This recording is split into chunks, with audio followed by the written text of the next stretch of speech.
Minn lukanda li kienet tiftaħ fil-perjodu tas-sajf biss għal lukanda li issa se tiftaħ is-sena kollha.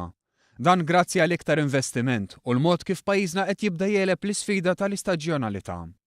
Is-Seychelles Resort tas-Suncrest reġa' fetaħ il-bibien tiegħu b'investiment ta' 7 miljun euro. Dan wara 5 xhur ħidma li matulhom kienu jirrinnovati 452 kamra li issa huma magħmra b'sistema li tifranka iżjed elettriku.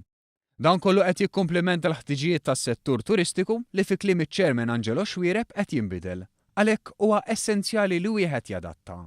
Ara li skop tagħna huwa li t-turist qed jinbidel, ma' żminijiet inbidel, jiġifieri bħalissa tifittex għal all inclusive. Jiġifieri allura ridna għamilna sforz qawwi, jiġifieri naturalment bda l-investiment qawwi billi żarmajna l-lukanda kompletament 452 fil-ġibni Shell u għamilna refurbishment totalment, inkluż naturalment anke public areas.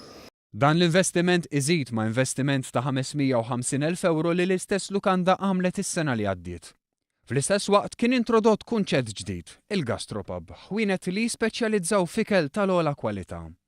Tul it-tnedija spikka l-messaġġ ta' kif turist sodisfatt jerġa' jirrakkomanda lil Malta lil familja u l-ħbieb tiegħu. Dan huwa l-aqwa riklam u għalhekk kien enfasizzat l-obbligu ta' kull ċittadin Malti li jgħin biex nipprovdu l-aħjar servizz possibbli lil dawk li jkunu ddeċidew li jonfqu flushom fil-gżejjer tagħna.